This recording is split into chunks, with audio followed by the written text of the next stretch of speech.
Sorry, there is that prayer we wanted to start with. So we the prayer start off with. Shall I share my screen? So, okay, fine. So good afternoon, everybody, and welcome to today's special live session on Jay Lakhani as we saw him, a reflection on the past year since, Jay Bhai is no longer with us. What we would like you to do is just, first of all, welcome you all, wherever you're watching us around the world from. Please do feel free to share your thoughts, your comments, your messages on the live chat area in either Facebook or on YouTube if you're watching us live, or even if you're watching us on the replay, please do feel free to share your thoughts and comments. Before we begin the program, we would like to start off with a prayer. So Manish Bhai, if I could ask you to share the prayer, please.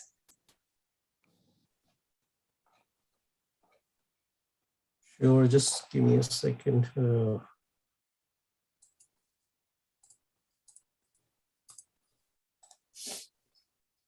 I have it. Shall I play it? Yes, please. Yes, you play it. Sorry. Okay.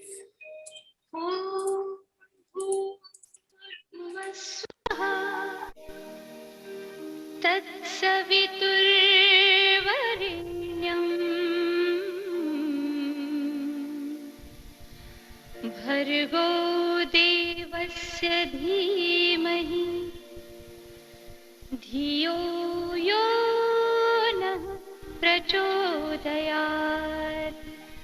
Swami Vivekananda was born on the 12th of January.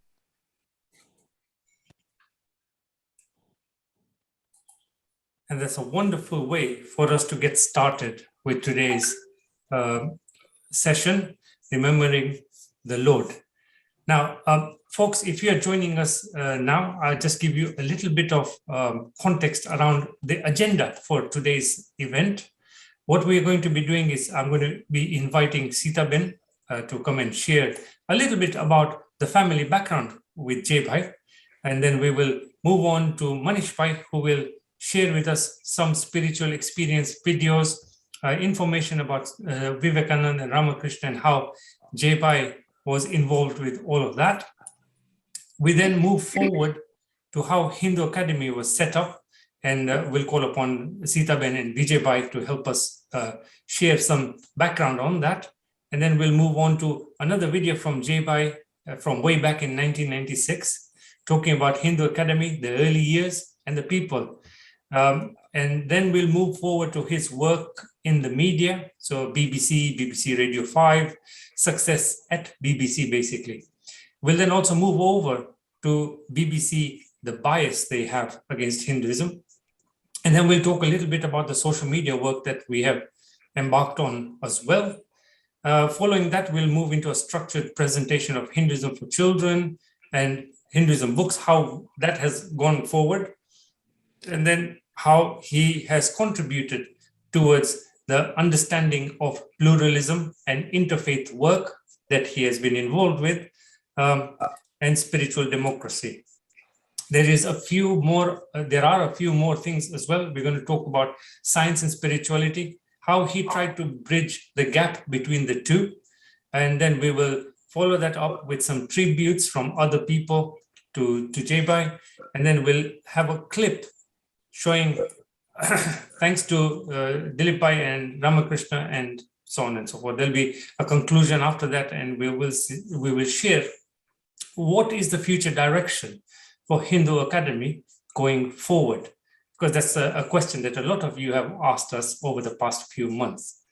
So without taking any further time, what I'd like to do is I'd invite Sitaben.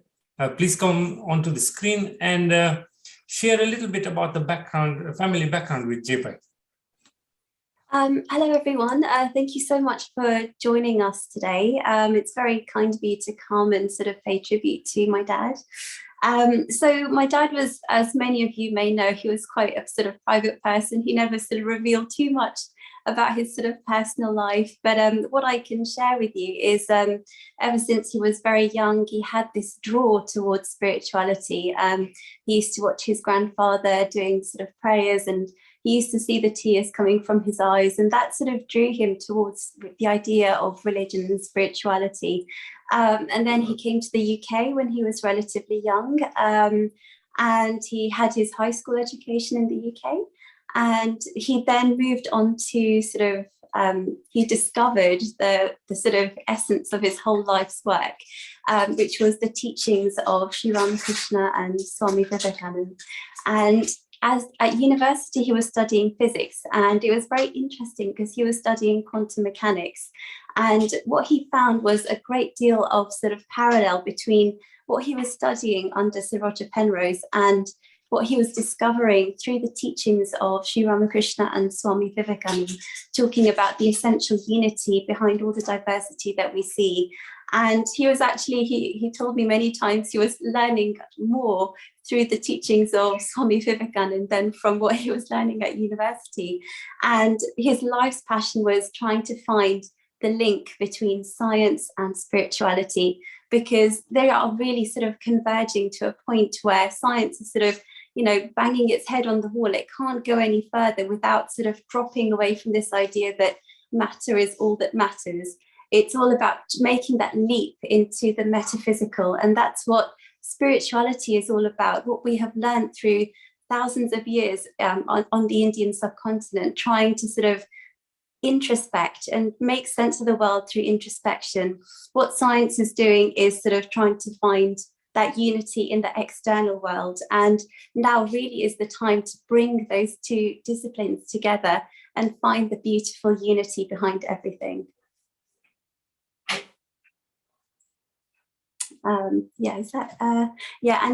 So that's basically how he started his work. And he has given so many talks on science and spirituality at so many colleges, universities, and even explaining these very, very high, subtle ideas to small children through beautiful stories, through beautiful narratives.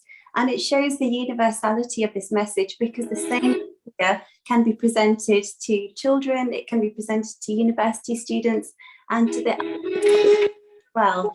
So there is a deal of work that we can use from Dad's legacy, and we as the Hindu Academy team in our own small way are just trying our best to continue the legacy, Dad's hard work for the last 30 years, and just doing the best we can to sort of spread this beautiful message of spirituality.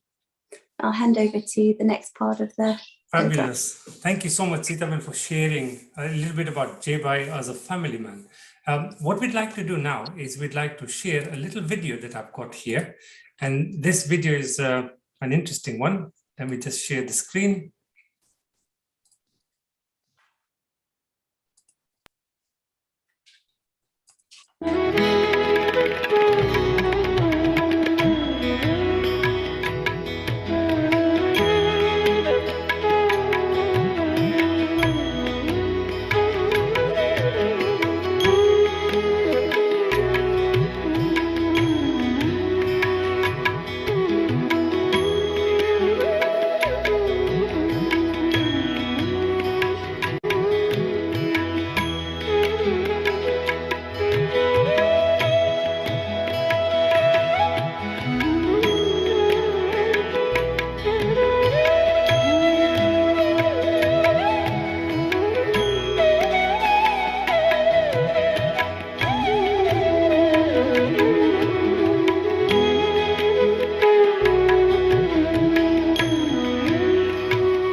And there we go. So that was a truly special video.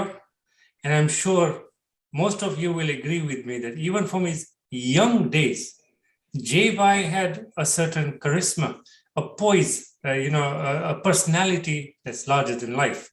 And so it was really nice to see all these wonderful memories of J-Bhai from his younger days through to his wedding, to the birth of Sitaben, and his special bond that he had with Uma as well.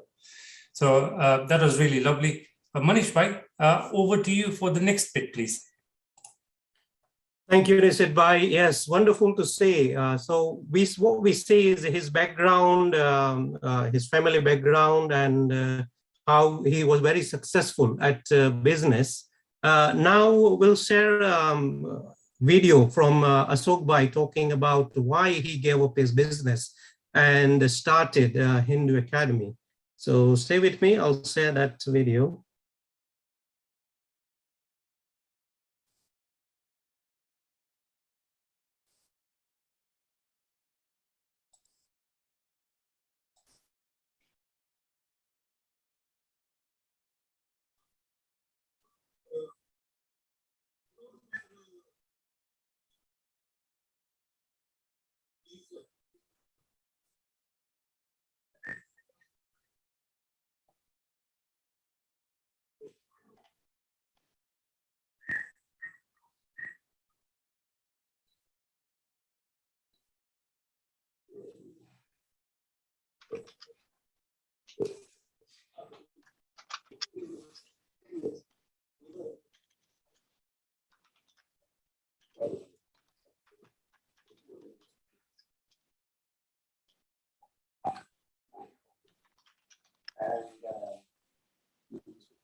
There's no sound. Manish Bhai, if you could restart it with the sound, Sure. sound share. Sure, sorry. Sorry about that. We started without sound. I'll restart it with sound. Just give me a second.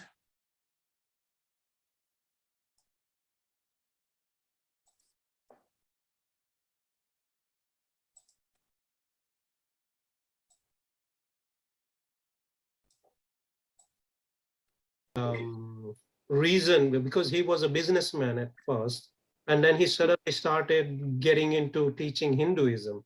So I don't know why he, why and how and when he started this teaching of Hinduism, why he got into it. Do you?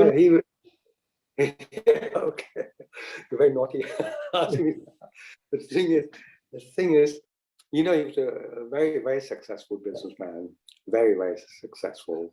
I think they were in coffees, importing coffees and exporting coffees and importing coffee, actually. And he used to smoke a cigar, had a swimming pool at home, I think Mercedes, of course. And you could park actually 50 cars outside the house where he used to live. 50 cars you can put in the car park. And one day, I think he had some sort of something happened to him while he was sleeping. Something happened. And he got up in the morning and he told the family that we're moving. They said, why are we moving? We're moving to the place in Wembley, where he's been living here now, Wembley. So they said, we can't go there because they had this like the biggest house in that area. He showed me the house after 4 or 5 years, and it was like Buckingham Palace.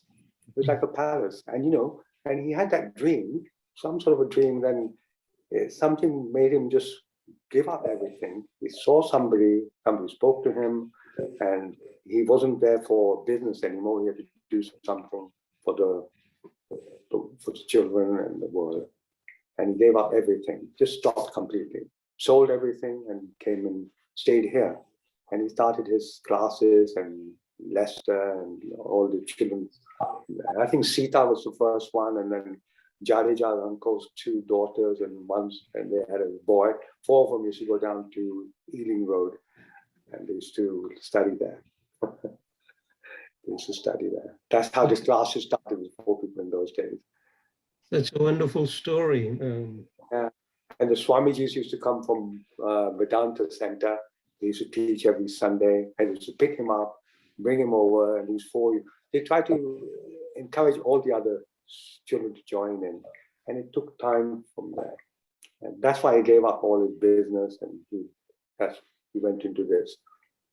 He had a call from Hong Did he tell about what he saw in that dream, or that's a secret that stayed with? No, he just said he had a dream, and it's it wasn't even a dream actually. It was actually somebody there, like telling him dream.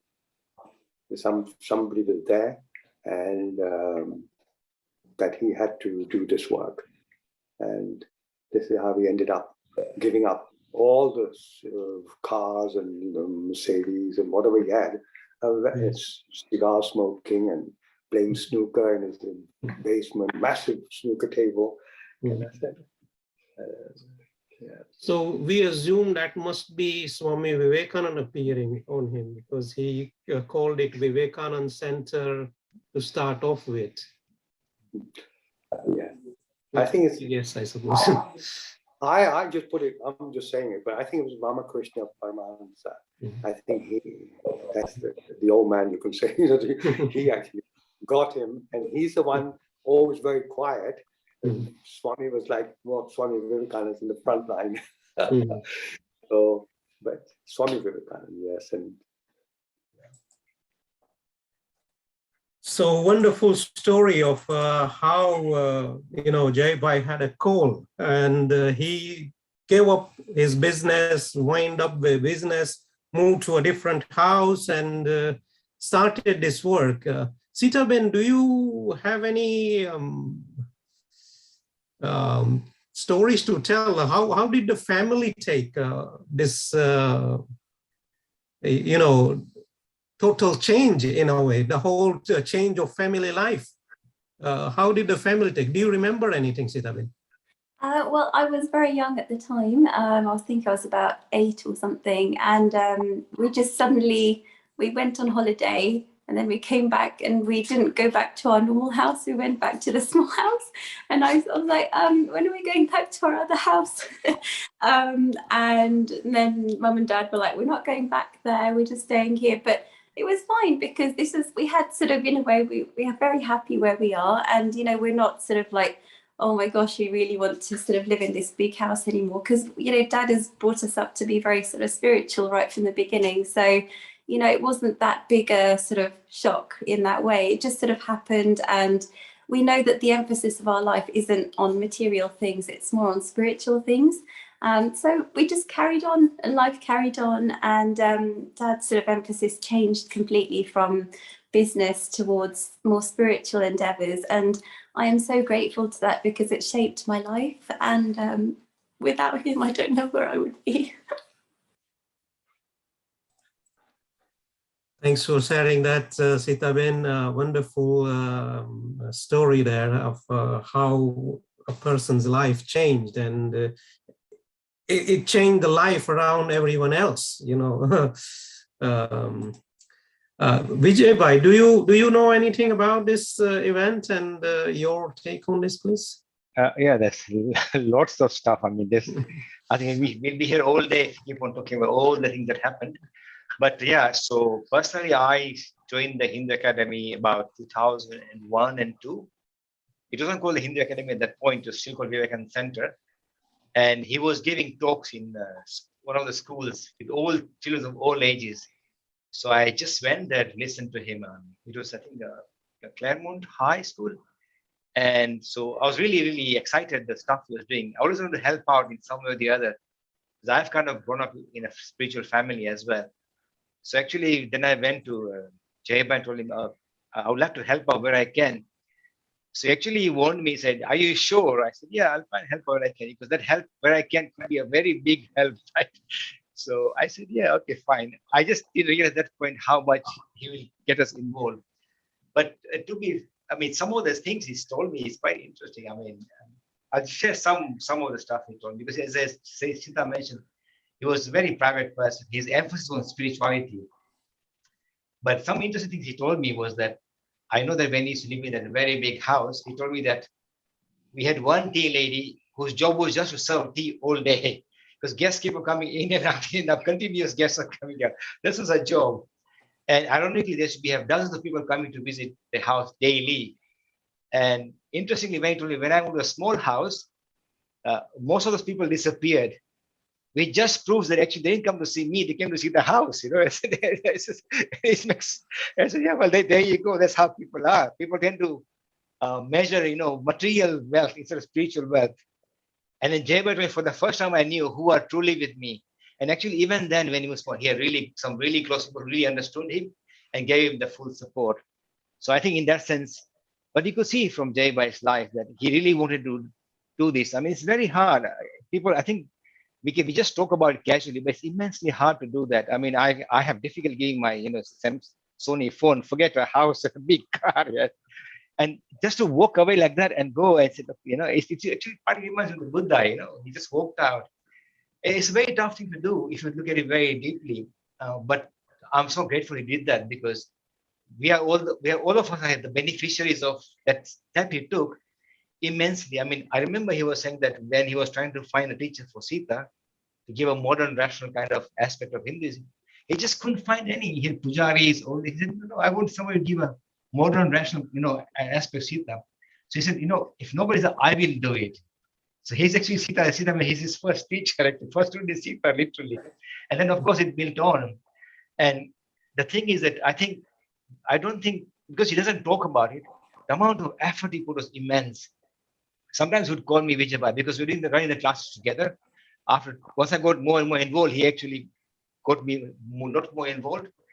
And sometimes he'd call me, say, Vijay Bhai, today I have got calls from 3 universities. Or this day, I just can't do 3. I can't divide into 3. Can you go to 1? So quite often, we are more like a support to him, because he was such a busy person. It's absolutely crazy if you look at it. He lives at 6 o'clock in the morning, go to certain university, he talk there. Next university, then he has to go radio, then it's like continuous non-stop. I think partly he was maybe even more busy than he was a businessman. He just continues running around. And I know every year I would go to about 6 or 7 kind of university talks which I would give on his behalf, primarily because he just couldn't go. And just shows that how much thirst there is of this Hinduism knowledge in a very modern format. And really all of us, Manish Bhai, just like you and me, we are just really support him in his work. And I'm immensely grateful. I mean, I don't think I can ever measure that in any kind of scale. That I got a chance to work with him. It's absolutely stunning, and it's actually changed my life and made me realize actually what is truly important in life. And I think that's the biggest message you get from Jay Bhai's life. But yeah, for Hinduism, for the classes as well, I just don't want to share much, but myself, Sita, and Jay Bhai, we used to put students at our own house. The weaker ones, we don't say some are weak, some are. If you have 40 students, we spend immense time in the evening to work on one-on-one basis. So the effort that it requires, and I mean, sometimes I used to get frustrated, but when I say Jay Bhai just doing it in his flow, I said, if he can do it, I mean, I'm a bit stupid trying to say, okay, I can't do it. And it kind of makes you work harder as well. And he was in a way tough as well. He won't take any half measures. If you want to teach Hinduism, you have to do it with true dedication. And he has told me once or twice, also told me, Vijay, you're slacking here. How come I'll give it back that good? And I said, yes, you're right. You're slacking here. I got to put more effort. So he was, somebody who genuinely loved, Hinduism. And the message he wanted was something that the modern youth could take. He could see that the modern youth actually not following the Hinduism because it's archaic and old. So how do we present in such a way that we get the youth? And as Sita mentions quite often, the gems we have from thousands of years, we've accumulated so many immense, beautiful gems to this day. How do we distribute them among, the modern youth? And that was his life, a very, very busy life and immense hard work that is put in. And we are the beneficiaries, really. That's it, Manish. Thanks for sharing that wonderful stuff, Vijay Bhai. So wonderful to hear. He was a hard master, believe me. It was not easy. He wanted perfection from everyone. And I can imagine what Sita Ben and Vijay Bhai went through when trying to work with him. It's not easy working for such a person. He was so dedicated. Just one thing, Manish, I want to share one thing. Sorry, I forgot. I hope Sita doesn't mind, but when those books, Sita wrote those 2 books, Dilip Bhai told me how much he pushed Sita. Sita literally crying sometimes. But Jaiba was so important for him to get those books out for the for all of Hinduism, for all the students out there. And I know he himself Sita worked really hard. They spent nights and days to get this book into perfection. So I think we should remember that those books when they're written, they're not just written that casually. A lot of rework, pictures. Had to search for pictures from so many places. So those 2 books you have are really absolute gems. And I think we should all try and keep those 2 books. Sorry for interfering, but yeah. Thanks.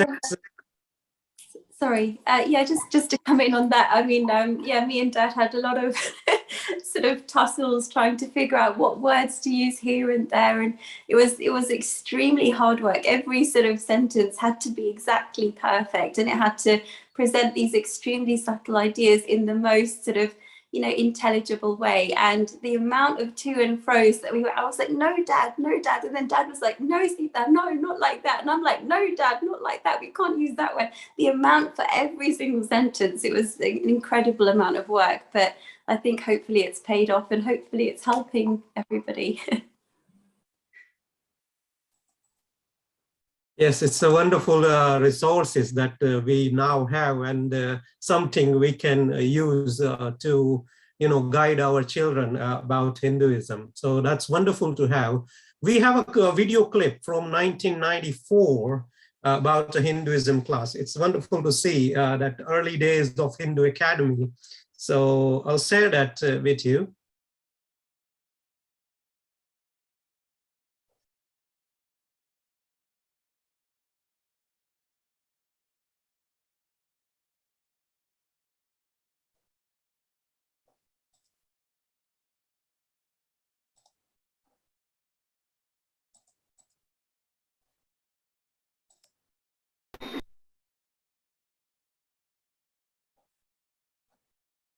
Who thought of God as his mommy? Yes, who thought of God as his father in heaven? God as father in heaven. Who want to think of God as his father in heaven? You should know, Nika. Jesus. Jesus. You're going to be Jesus in all planet. Okay. So who thought of God as a husband? Who thought of God as a husband? Yes. Mirabai. So you can think of God as a person, rather than think of God as truth and love. It seems boring. So might as well think of him as a person. Nothing wrong with that. Now, we are going to do further. When we go deep into meditation, you do not feel your body. And you look around and you say, now who am I? I don't have my body anymore. Who am I? And you say, oh my God, I am God. What do you call yourself as God? You say, oh my God, I am God. What do you call yourself as God? What do you call that? Yes. Say loudly. Atman. Your true self is God. It's Atman. Then sometimes when you come out of meditation and you come out and you look around everywhere and you say, my God, everything is God now as well. What do you call everything as God? Somebody knew. Everything is God. Everything is God. Yes, Rikiri, first time. Say loudly. Brahman. See, the last answer she gave. Everything is, who like to think of God as everything? God as everything. Who like to think of God as everything? Yes. Brahman. Yes, who like to think of God as everything? Who wanted to think like that? Man. No. Who like to think of God as everything? Vivekananda. He liked to think of God as everything. He didn't like to think of God as a person. He said, God as everything is more fun. Yes, fun. Now, Vivekananda said, there is one way of worship, that is to offer some flowers and fruit and light a candle in front of an image, a photograph or picture. But Vivekananda said, that is, don't know anyone. That is God which is kind of, doesn't look living God. So Vivekananda said, this is not the best kind of worship. Which kind of worship did Vivekananda like? Not putting flowers in front of a picture. Which kind of worship does Vivekananda like? Worship everyone. Worship God in man. This is how we like. Now how do you worship God in man? Suppose there's a kaka doing shopping on Ealing Road. if you stop him and say, I want to worship you, Kaka, and you light a candle in front of him and put an apple in his mouth, what will the Kaka do? He'll run away. He'll say, oh my God, they are mad people. How do you worship God in man? How do you worship God in man? Yes. Look after them. Yes, if you find anybody in any difficulty, if you look after them, that is worship of God. That is how Vivekananda likes to worship God. Worship of God in man. Very good. Now, last two important questions. Last two. You know the answers. I know you are waiting for those. I know. The last two important questions. If we are God, Vivekananda says, you truly are not the body. You are God, Atman. And if everything is God, Brahman, then why don't we see God?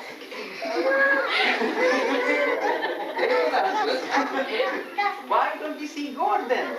If everything is God, we are God, and why don't we see God? Yes. Maya. Because of Maya. What is Maya? What is Maya? What is Maya? Stops you from seeing God. It's the power of God that stops you from seeing God. What is God's favorite game? Yes. Hide and seek. He likes to play hide and seek. So he uses his own Maya and says, you can't see me, Baba, like that. Okay, now the last question. One big question comes. This God, we have got this God, okay? Everything is God, we are God. And then there is Maya. Because of this, we see sometimes people happy, sometimes people unhappy. We see people are crying, people are laughing. When you get presents, you are laughing and happy, and when your mommy smacks you on the bottom because you're misbehaving, you don't think it's fun. Why all this mess? Why all this mess in this world? Yes, because of Leela. What is Leela? What does Leela mean? What does Leela mean? Yes, God's play. that's God's play. He thinks it's fun. We don't think it's fun half the time when we get smacked. We don't think it's fun at all. But God says it's fun even if you get whacked. It's fun. He calls it Leela. So now we've done our questions and answers. No, we did not go. I know, because they will learn more words. They want to answer those words. One more. Which word? Stop. Stuff. What does stuff mean? What does stuff mean? Yes. Say loudly. Self-control. Self-control. You control your mind, you control your body, and you say, I want to see God. What other word have you forgotten? Yes. Santosh. What does Santosh mean? Yes. Satisfaction. You do your best. That means if you come last in your class, you say, I'm satisfied, I've got Santosh. You do your best, and then whatever happens, you feel satisfied. Any other word you've forgotten? So there you see very early class of Hinduism. And oh, sorry.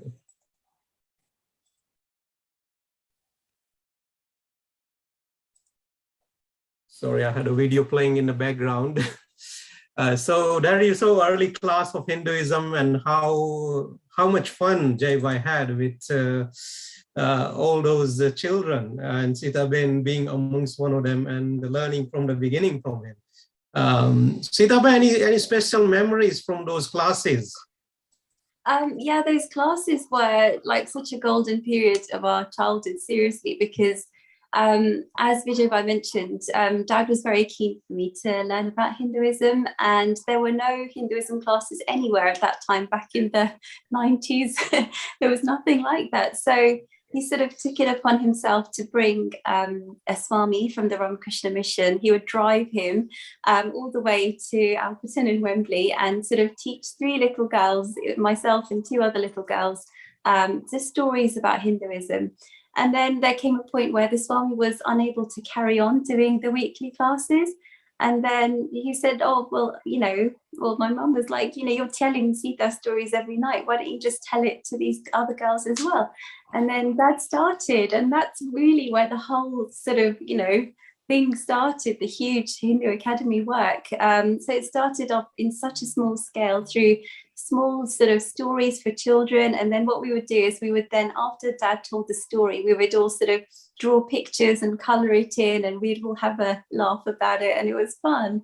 And then as we sort of grew up, then we were sort of hitting the teenage years, and there was the opportunity to do GCSE and A-level sort of Hinduism. And this is the chance for us to sort of move away from all the sort of storytelling and sort of learn the deeper aspects of it. Yes, we'd learned some of the sort of terminology when we were children, but it's nice to sort of study it in an academic and a structured way. And this is how we started sort of teaching Hinduism, GCSE Hinduism on a very small scale, but then the classes sort of grew and grew in popularity. And I think there's probably been hundreds of thousands of children who have gone through the system and learnt Hinduism in an extremely structured way because of this tiny little setup, set up in such a humble way. And hopefully it's sort of, inspired whole generations of Hindus to sort of understand their religion in a much better way and feel confident when they face the world, when they sort of go to the world of work. They don't feel shy about their religion and their tradition. They feel confident about themselves and where they come from. Wonderful stuff, Sitaben. Ashok Bhai, do you want to share something about those classes and how your memories of them?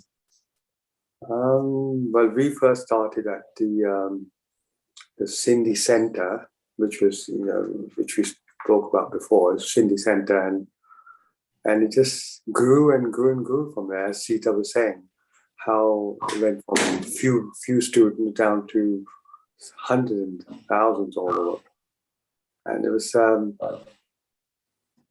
mind blowing. It was quite nice how people got attracted to Dilip Bhai and the classes and all the beautiful teachers. It just grew.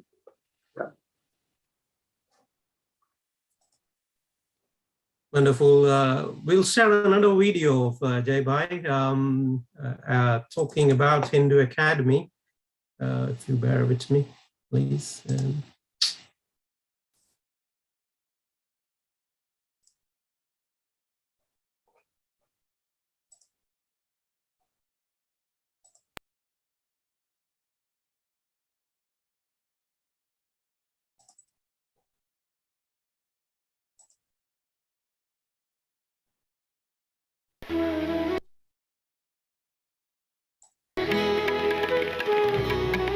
Namaste, everybody.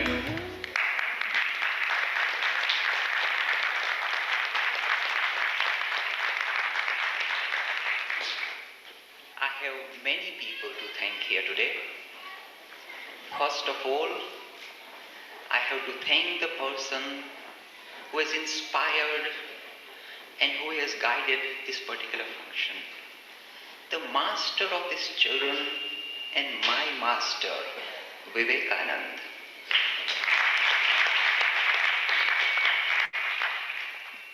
A few years ago, the class was very small. We had 4 children. With the help of Jadeja uncle, we started to teach 3 or 4 children Vivekanand's message. Slowly, the classes have grown tremendously now. For this, we have to thank the temple authorities in Leicester and Birmingham, who have given us tremendous encouragement. In special, I must thank Thakar Sibhai of the Jalaram Temple, Ramanubai Babar and Dullabhai of the Sanatan Temple, who have encouraged what we are trying to do. They have recognized that in this day and age, perhaps the only Sanatani, perhaps the only person who talks of universality of God is Vivekanand. Where else can you find a person of this caliber who can represent not only all the sects of India, but all the religions of the world? They have recognized this and allowed and encouraged us to start classes in Leicester and Birmingham. I have to thank Raman Bhai of the Birmingham Pragati Mandal, who have also done a great deal of help, given us a lot of help. I must also thank all the teachers who help us in our objective. I must thank Madhu Aunty in Leicester, Gulab Bhai in London, Madhu Aunty in London, Alka Aunty, Kaushik Uncle, and Geeta Aunty in London, and Bhavna Ben in Birmingham. These are the teachers who help us. On top of it, you see, as these things grow, the needs are greater. We found that some of the parents started to act in a strange way. They started to behave as if this class belonged to them. This is the turning point for them, because now they have turned themselves into the self-appointed trustees of Vivekananda class. They are in trouble, in fact. For this, I have to thank Dr. Buddhadev of the London class, Harish Bhai of the London class, and an anonymous donor, a great help to me, sitting there. He said, I'm anonymous. I'm just pointing out to you where he sits. These people have done us a great deal of favor, and they are the people who have allowed us to have this function here. We are very grateful to all of these people. Obviously, this is just the beginning. Vivekananda has sown the seeds of spirituality. They are vibrating just below ground. This Vivekananda class is just the polarization of the spirituality which is going to flow out. This is just the beginning. Lot of other things are bound to happen. I have to thank both our main speakers who have taken time to come here. I have to thank Swami Dayatmanandji, who, even though he has got a busy schedule at the Vedanta Center, agreed to come here and spend time with us. And I have to thank Father Kapi, very much so, because in the last 24 hours he had to prepare a speech on Vivekananda out of the blue. I am very, very grateful to Father Kapi. Father Kapi has done another service to Vivekananda class. He has opened up the doors of Vivekananda's teachings into the mainstream education. He has allowed me to take Vivekananda's teachings into the main public schools in London. What surprised me, and what is surprising him perhaps as well, is the reaction we are getting from the sixth formers and the fifth formers of the Western children, not the Indian children, the Western children. They seem to catch fire at the teachings of Vivekananda. So this is where we see a lot of possibilities. Vivekananda is not for the Hindu children.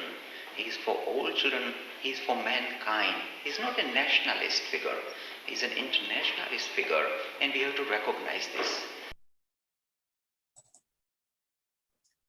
So there you see a wonderful video of Jay Bhai talking about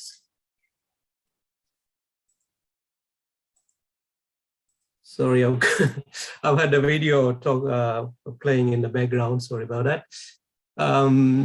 So there we see Jay Bhai talking about the Hinduism class, and very important thing is the emphasis on the universality of Hinduism, how Hinduism can help the world, and how he got into the interfaith dialogue with the Father Kapi, and how he got into the London schools and colleges and universities, and how fast it expanded and how busy he got, as Vijay Bhai mentioned. Vijay Bhai, could you elaborate more on how he got into schools and how this work started in full flow? I think the thing is that as the Hindu Academy grew, and then really speaking, the schools always wanted teachers to come and give talks. It was just that there's not enough Hindu speakers. That's actually the truth. I mean, even now for the Diwali, I went to so many schools at the moment to give talks. So there's always been a need. And once Jay Bhai gave 2 or 3 talks in just 2 or 3 schools, it just spread like wildfire. Everybody went Jay Bhai to talk. And I mean, he's went to literally hundreds and hundreds, maybe even thousands of schools, non-stop, continuously. Again, as I mentioned, that sometimes even Diwali was a very busy time. And because I work full time as well. And he goes, okay, I need at least 5 of your days. And so 5 days. Because he goes, no, I need them. And then I said, okay, fine, you can have them. He just couldn't cope. So I think the idea is that once he became popular, and the message, I think the key thing is his message. His message really resonates with the schools and teachers. And they just loved his message. And things, as you mentioned, the powerful pluralism, the idea of spiritual humanity. And that is what the modern world needs. And everybody was so excited to listen to that message. And he didn't really have to go to school. They were just, I think the amount of times he said no because just couldn't get, he didn't have the time, was actually maybe even more than the amount of school classes, amount of kind of schools he attended. But I think by and large it's because it's just his work was so powerful. The schools just wanted him to give a talk. So there you go. I mean, and then that's how it's always worked. Yeah. Wonderful stuff, Vijay Bhai. So the schools, the children, especially the Western children, as he said, really caught on to and related well to his ideas of, universality of the spirituality and the message of pluralism he conveyed across. It was so important in this modern world that it's still not, even though he tried so hard, it's still not getting through to the people that, should make the, greater impact. But he tried so hard to get that message across. We'll share another video of him talking about pluralism, because that's the one thing he recognized, that how Hinduism can help the modern world to live peacefully with each other.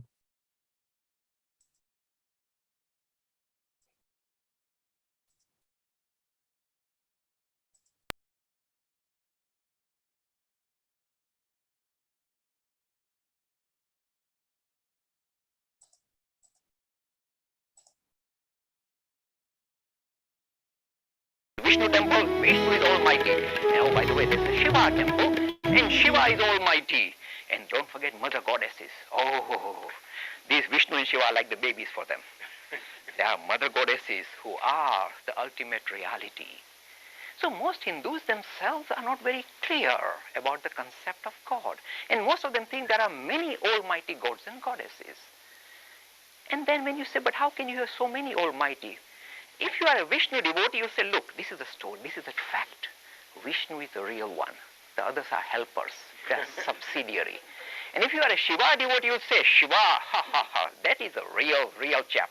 The others kind of help him out. And of course, the mother goddess devotees will say, these are babies. The mother is the important one. These are little children, this Vishnu and Shiva. It is the mother goddess who rules the roost. So this is called henotheism. Again, it's a compromise situation, because a rationalist will say, look, come on guys, sort yourselves out. Which of your gods is the really superior one? Sort yourselves out. You can't have all of them. And the Hindus don't bother to really investigate this any further. And what happens is this: because of this, Hinduism appears as a polytheist religion, belief in many almighty gods and goddesses. This is a worrying idea. With a challenge of rationality in full, every religion is under the full glare of rationality. How can you tolerate this situation? How can you have so many almighty gods and goddesses? They're goody, and they meet in the heaven and say, hello, how do you do? I will not get in your way. It still cannot be. The mere existence of one will limit the field of activity of the first one. You can't have more than one almighty, because you need a third almighty to hang on to these two almighty. So you just cannot have it on a rational format. And the Hindus have been confused. In fact, that is why Hinduism is considered to be completely scattered, confusing and contradictory. That is the resolution. The resolution came with this modern proponent of Hinduism. This is Sri Ramakrishna and Vivekananda. For the first time, all these various strands of Hinduism were brought together, reconciled, and presented in a different format. What is the reconciliation? The marvelous word that springs out of the Hindu religion. The word is pluralism. We are not a polytheist religion. We are a pluralistic religion. This is a nectar-like word that has entered the system. This word is going to become more and more central. It is going to dictate the way religions relate to each other. This wonderful word pluralism. What does it mean? It is simply telling us that you can relate to spirituality. I'm not even using the word God. You can relate to spirituality in a variety of different modes. You might say, why variety of different modes? Why not one way? The reason is because we are all different. We all have slightly different starting points. We have slightly different inner tendencies, innate structures. And because we are highly individual and very different from each other, the way we will relate to spirituality will necessarily reflect these differences. That is why pluralism. You cannot avoid it. Even in the same religion, in the same group, There will be a variation of points of view. Does it mean that one is right, the other is wrong? No, said the Hindus. Everyone is right. Everybody will relate to spirituality in their own unique manner. Something interesting comes out of this idea. Because now this idea of pluralism is telling the world religions, at best, every world religion is just a perception of the absolute, never the absolute. It only has a view of the absolute, a perception of the absolute, never the absolute. Even if you put all the world religions together, it cannot capture this absolute. Because if you could do that, this absolute will lose its potency, becomes nothing, becomes a worthless toy then. So the absolute will always remain crucially, to maintain its potency, will remain that. It cannot be captured by one religion, all the world religions put together. This is what comes out of pluralism. At best, we have a perception. And as all of us are different, our perception of spirituality will necessarily be different. Pluralism, even grand, if you like, this is a masterful idea which sits at the heart of Hindu teachings. That is why different Hindus relate to spirituality in different ways. And we say you can relate to spirituality in a theistic mode. Why don't you think of spirituality personified? You must think, oh no, just like limiting something very vast and wonderful. You can't limit him, can't turn him into a personality. You say, why not? As we are human, we will reflect our human nature, human characteristic in trying to relate to spirituality. So we address this thing by saying that this wonderful thing that we love, this idea of love, compassion, search for truth, let us extrapolate it and impose it on the idea of spirituality as a personalized God, as a theistic idea, theistic approach in religion. There is nothing wrong with this. This has helped mankind, inspired mankind for over thousands of years. Vast majority of mankind have been thrilled to the idea, have been attracted to the idea of spirituality in this theistic mode. Do not underestimate its power. Sometimes people like to be very airy-fairy and philosophic and abstract, and they say, no, we don't want personality. God can't be a person. We say, why not? You call him infinite. If he's infinite, don't you think he's got the power to become finite for you? Because to be infinite means having the power to reduce himself to your level. This grand, masterful God will take on the form of your desire. He becomes Vishnu for you. He becomes Shiva for you. He becomes Christ for you. Why not? This gracious God is prepared to lose his Godhead and reduce himself, because the love that he has for mankind far exceeds his love for hanging on to his status as an absolute. He becomes a relative for you because the love that he has for us is far more than we can ever imagine.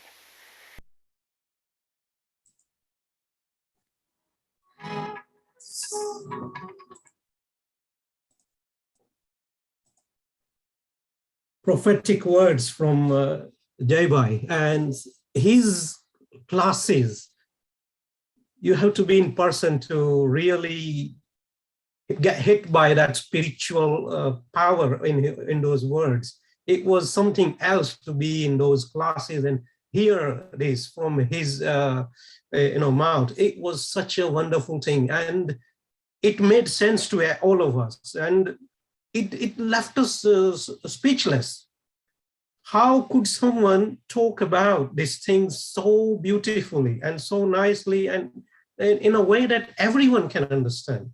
And he tried so hard to put his message of pluralism into Christian colleges, Muslim colleges, and in the interfaith forums. And he tried so hard, and the work still continues, as we say. Vijay Bhai, could you, or Sitaben, could you please elaborate on his interfaith work and how hard he tried? Vijay? I can have a go and see that. Please add on later on. Yeah, the thing is, I can tell you, so as I mentioned, Jai Bhai was an immensely hard worker. And believe me, he has tried really hard. He has had so many heated debates as well in some of these forums, because the challenge we face, and the thing is, you'll be surprised, the word pluralism may sound to us kind of so obvious for us, But to get that right into the system was not as easy as it sounds. Because quite often when we do some joint interfaith, kind of declarations or joint interfaith kind of, interfaith forum, kind of guidance document, there was resistance.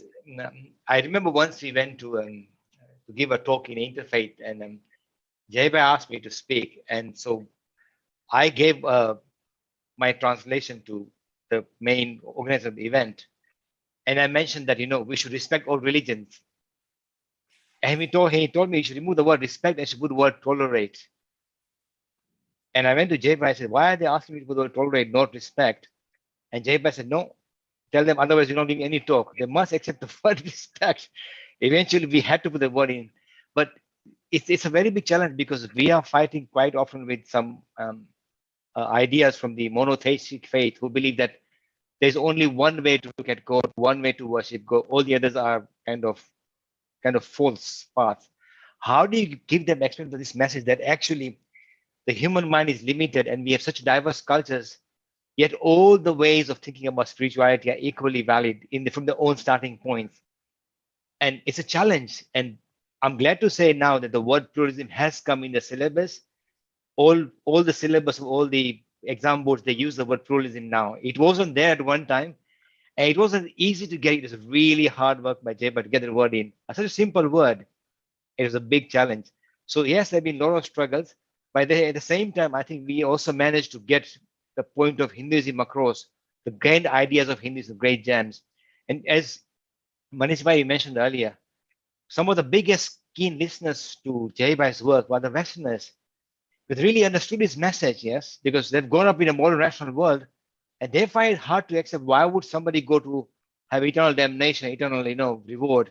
They didn't understand that. And when Jaibai wrote his message of spirituality and, the idea of universal spiritual democracy and pluralism, is like an instant hit. And I think that is sometimes, I think some of the other speakers were quite scared of that idea of Jaibai. And Jaibai can be quite forceful to present his ideas. So yes, it was a big challenge, but nevertheless, his contribution was quite immense. As I mentioned, the word pluralism and this idea of speech democracy are now being talked about. I think as recently as 2 years ago, when the Pope actually mentioned for the first time, there can't be only one way to God. So there you go. His message is, after so many hard years of work, is actually getting through. And more, I think the other thing to remember as well, Jaibai also has support from some of the other monotheistic faiths as well. Some of the padris or the priests, they actually agree with him. They won't come out in public, but they'd agree with him in person that yes, there cannot only be one way. Something as grand as universal as spirit, as God or whatever you call it, how can there only be one narrow door to get to him? And Jaibai's continuous message, and again, as Jaibai says, is direct message of Vivekananda, his inspiration. So yes, interesting work, a lot of challenges. And again, here as well, quite often Jaibai could not make it to many of the interface of me, Sita, Manish Bhai, you, and we all had to kind of support him and kind of in his work. So in a way, we are very lucky we got the chance as well to work with him. So yeah, all in all, amazing work. Yeah, I mean, just to sort of add on that, I mean, I think one of his very close friends who was a priest, he actually said that, your dad is an evangelical pluralist. You have this idea of evangelism, but evangelical pluralism means that, you are so strongly set on the belief that, all of these different pathways are equally valid, and it's not seen in a negative way, it's an extremely positive way, and it's got such a big, there's such potential for it to impact the world in, it can stop wars, it can stop all of this infighting in between religions. And not even that, I mean, even religions themselves are coming under threat these days. A lot of people don't even subscribe to a religion in the first place. But Hinduism is so incredibly broad, and Dad was very, beautifully explained this idea that you don't even have to have a religion. And this idea really caught fire with a lot of the school children, the university students, because they might tick their name as Christian or Buddhist or whatever, Hindu, and they don't really do anything about it. It's just, that's just what you're born into, and that's the end of it. So for then somebody to come along like Dad to say, actually, do you love music? Do you love science? Do you love sport? And of course, everyone can relate to that idea. And the fact that you can say, hang on, you are actually living spiritually, because by doing these disciplines, by having that passion and love for a disciplined human endeavor, you're living a spiritual life. And for these people, they say, oh my goodness, the things that I'm passionate about, that's moving towards spirituality without reference to a God or religion. So it's got such a huge breadth of vision. And actually, that's one of the titles in our Hinduism for Schools book. We've got this section, breadth of vision, that it can expand the message of spirituality across the world. Wonderful message there, Sita Ben Vijaybai. Thanks for sharing it with us. Now we will hear a tribute from Krishna Bhai from Wellingborough. He's been great supporter of Jai Bhai and his work, and they started the works in Wellingborough together. So Nisit Bhai will share the video.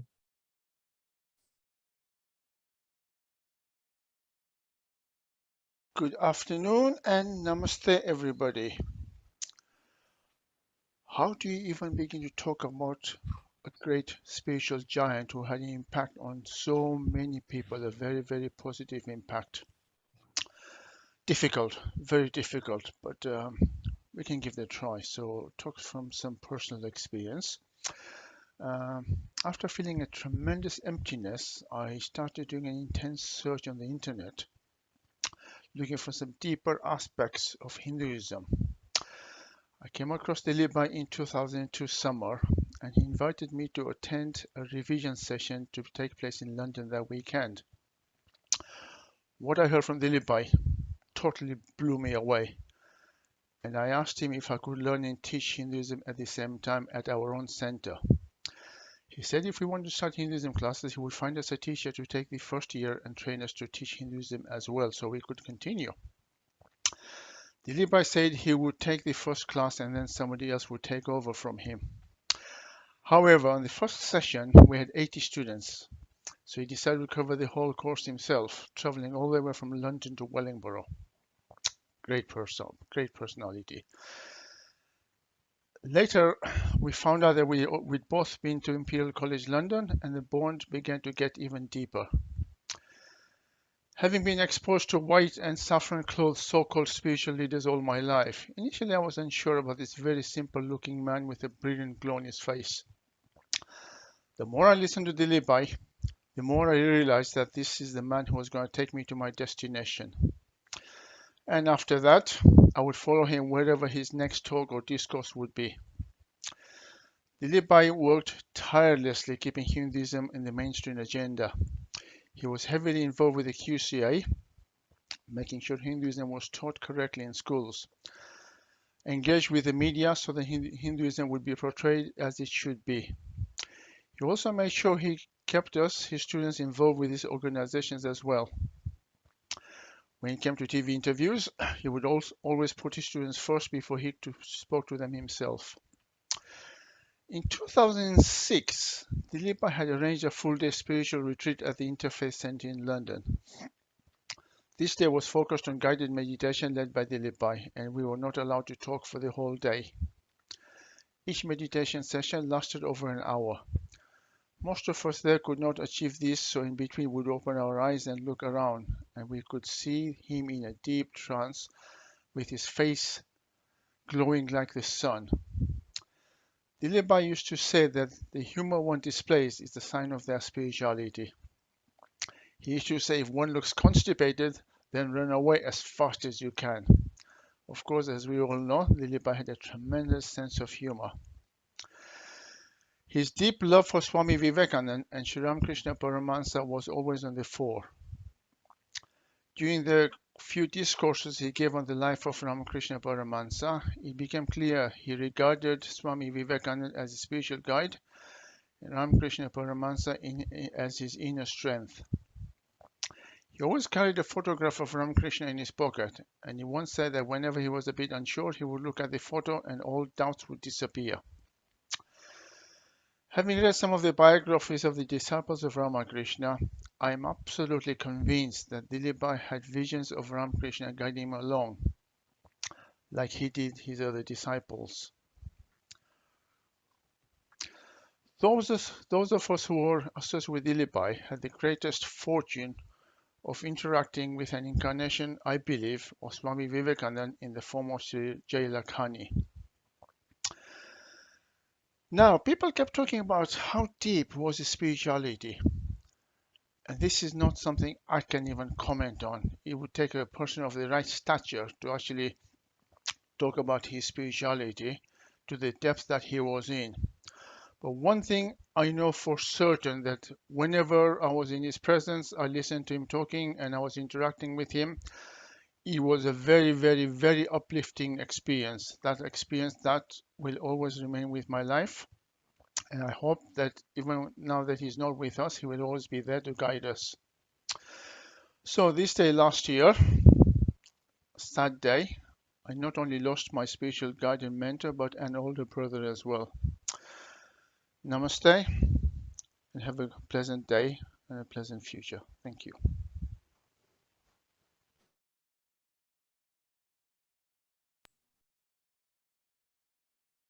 Wonderful tribute from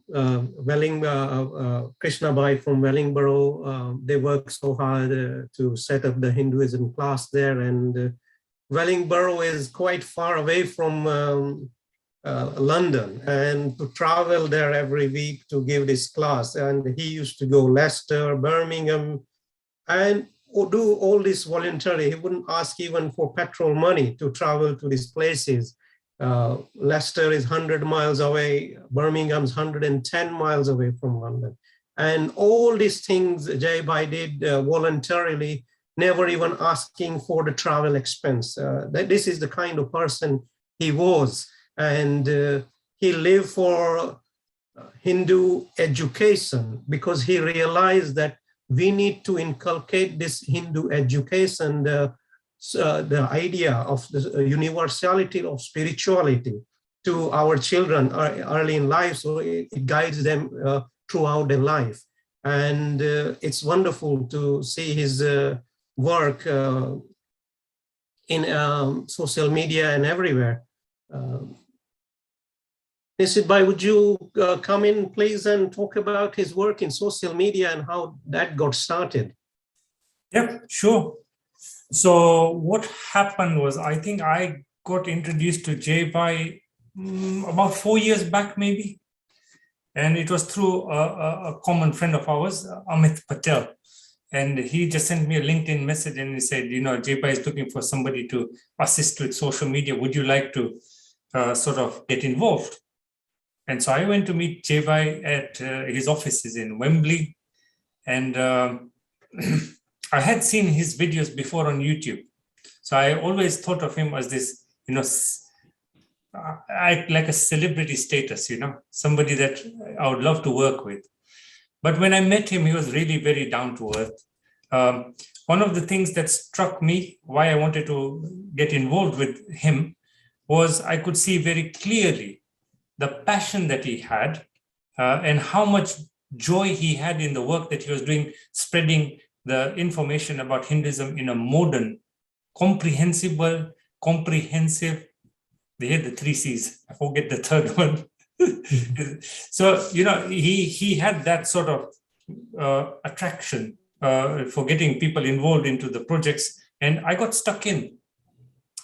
And I remember we were thinking of how we can increase the reach. And we started off with the WhatsApp groups that were there, and we were looking at how we can get those going. And so with the rest of the team together, we planned a way of getting those clips, making them smaller so it's digestible for people, easy to download where there is, you know, issues with mobile data, etc. And we started pushing those out on a regular basis. I then suggested ways we can optimize the YouTube channel. And I think we've grown the channel about 8 times since I started. So I remember still, it was 998,000 views. Today we are over 8.5 million and still going strong. And it's all thanks to the team here, the wonderful viewers that we've got out there who come and help us share the content, etc. And they consume the content as well. And then we planned a strategy of how we can start getting more reach to the youngsters of today, and they are on Facebook, they are on Twitter, they are on YouTube. And so we started doing live streaming. And initially it was just me and Jay-Bhai from one phone, together we'd be punched close together. And anybody who remembers our older videos would remember that, we would sit for about 45 to 50 minutes and just do a live stream where we'd be answering questions from people all around the world. And that has grown as well. I think over the time, we must have reached tens of thousands of people, because when we started, I remember we had 12,500 subscribers to the channel. Today, we are just, I think, about 1,000 or 2,000 short of 100,000, which is a remarkable achievement. And also, I remember the content on the channel has grown very nicely. So we've gone from 1,250 videos when I started off. Today, I think we are coming close to about 4,000 videos on the channel. So again, a tribute to the team, tribute to Jay-Bhai, because that's all his content that he's put together. Thankfully, he has still left us a lot of wonderful, amazing hidden content that has not been shared with the public yet. So that's why I would say, if you haven't yet subscribed to our YouTube channel, go there, subscribe now, and hit the bell icon, because we will be releasing these little content pieces on a regular basis on the channel, and that's the first place you will see them. And so make sure you don't miss out on some of these gems that we've still got lined up for you. And that's where we are. And I think during the pandemic, Jay-Bhai came up with an idea. He said, look, we've got the live stream, yes, but we need to reach people in a different way. So we had these ebooks that Sita-Ben and Jay-Bhai had done. And so we put together a lot of effort, well, Sita-Ben and Jay-Bhai did, to get those ebooks converted into an electronic format so that we could share them with everybody. And I remember when I told Jay-Bhai that, Jay-Bhai, we need to collect people's data and then send them the file automatically. And it's like, Nishit, no, I don't want to collect anything. I just want the books to go away. He was just like that. I want the information to go away. And that was his driving force. He wanted the knowledge that he's got, the information that he wanted to put across, to be shared as widely and as quickly as possible. So I am happy to say that on his insistence, we also put together a wonderful course on the basics of Hinduism. Manish Bhai was heavily involved, so was Vijay Bhai, in putting together all the content, and there was Sita-Ben and a few other people involved as well. That course now has over 7,500 people who have enrolled on it, right? And that's all from something that Jay-Bhai sparked off during the pandemic time, and it has touched the lives of so many people across the world. An addition he did from that was to assist the people who are going to sit for the IGCSE Hinduism exam. And so we did a special course for them. And I'm very happy to say that with Vijay Bhai's support and the team who handled the live stream support, they also support children or people who are taking the exams live training during these times on Zoom call as well, apart from just the pre-recorded trainings. And I think, Vijay Bhai, do you want to share the results that the students have had from working with you guys over the past few years? Yes, it's absolutely amazing results we've had. I mean, since way back, since the classes started, the GCSE classes started earlier, we've had, I think, by and large, nearly 100% pass rate. At least half the students get A stars. Right? In some years, I think about 70% got A stars. And I think it's incredibly hard to believe, but the amount of, as I said, Jay-Bhai's, his message is so catching and so engrossing that really, if you just listen to his lectures, that's enough to get you A star. You don't really have to go around and search on the internet. That will give you your mark. So amazing stuff.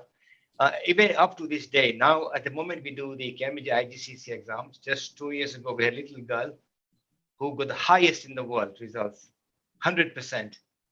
Last year, we got students with 100% as well. As a matter of fact, one of the students was a mature student. He's now one of the teachers in Hindu Academy only bench. He's now teaching us as well. So by and large, I mean, last year all students got A stars actually. So yeah, wonderful, wonderful kind of results we have had so far. Again, as I mentioned, that is Jay's immense dedication. It's not just that we helped him; he also trained us as well, to say, in a sense, because every time I used to get frustrated, oh no, I can't keep on doing this. He would say, no, you focus. Or why if 1 year we got say 2 or 3 results, you're not that good, then we sit down together and say, why? Why did he get this which was just kind of average passes? And Jayba will not say, no, we have to do better. So I said, Manish Ma'am is a very hard taskmaster for all of us. But I think the rewards are so amazing, so immense. And the thing is that his kind of message, his aura is so powerful that it just happens. He tells you and you do it, and it just happens. So the classes have been wonderful. And even to this day, I mean, now even you're getting more support. By the way, Krishna Bhai, who's just in that video, he's also a very amazing teacher. He's also been getting amazing results in Wellingborough and supports other classes in the north of England as well. So we have a wonderful set of teachers, all of us inspired by Jay Bhai. And as Jay Bhai's message was, none of us take a penny. We do it purely for the love of Hinduism. And all this has come to us from Jay Bhai's inspiration. So I to be honest, I miss him so much because that's something, once it's lost, yeah. So, but I really miss him to this day because he is such a pillar, a strong pillar. You can, the pillar is just there, you can hold it anytime you need to. Immensely, immensely giant personality. But we have to just look forward and really continue his work. I mean, even now, all the work we do, all the teachers, he's actually our inspiration. So, yeah, the hard work continues. Amazing. So we had one of the viewers make a comment in the chat section saying that people pass away 2 times. Once physically, and then the other is when you lose the memories of that person. And he says with Jay, that second bit is not going to happen because of the work that we're doing, the way people remembering. It's a legacy that has been laid down firm and is going to remain there for a while to come, influencing people around the world.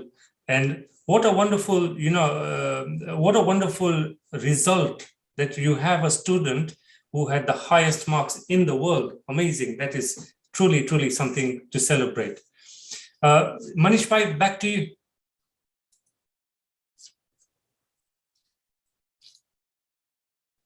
Sorry, Nisad Bhai. Yes, I'll play a video now of Jay Bhai talking about spiritual humanism. That was his speciality, something he heavily promoted. So let's view that.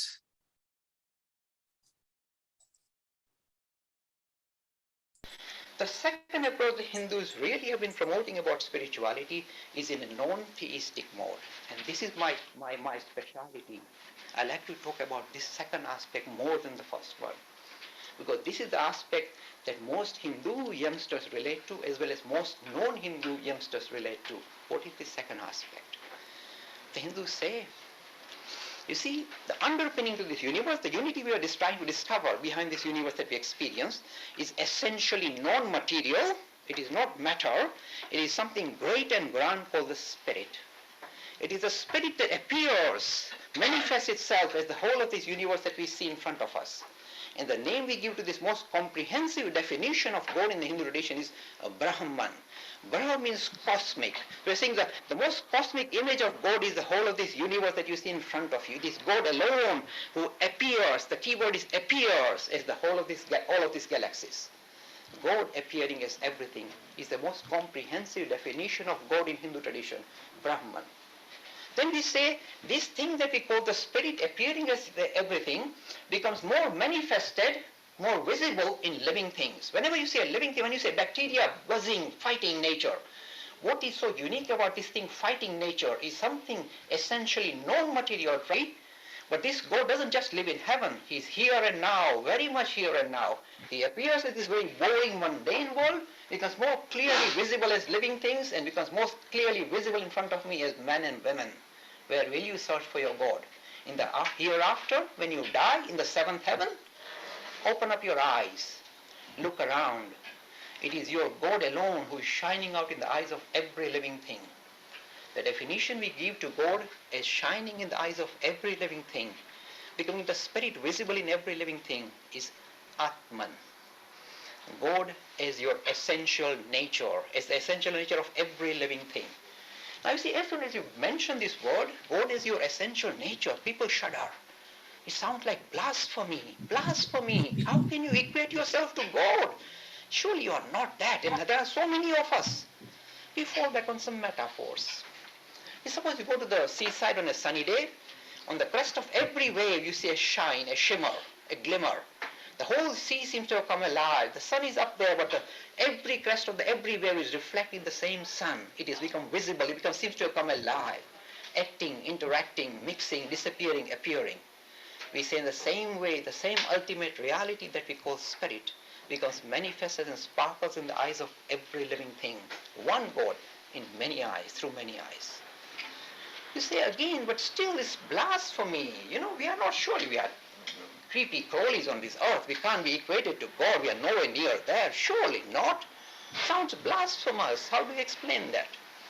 Stories are very powerful ways of putting across very difficult and subtle ideas. A little boy came to the Hinduism class. He was told, my boy, like it or not, believe it or not, your essential nature, the thing that is really you, trying to percolate through this mind and body complex, is the spirit. You are that. What you are searching for is your essential nature. You are Atman. You are that. Oh, little chap, boys are cheeky. But this is a good lesson. I never realized. I thought I was a goody-goody. But this fellow is saying that I'm God. This is good stuff here. So his mood has changed. He goes home, puts his hand in his pocket. He's in a different mood now, walks into the kitchen, picks up an expensive piece of crockery, waves it in front of his mommy, drops it, it falls on the floor and breaks into 1,000 pieces. Now, you see, mommy was watching the antics of this boy in a different mood.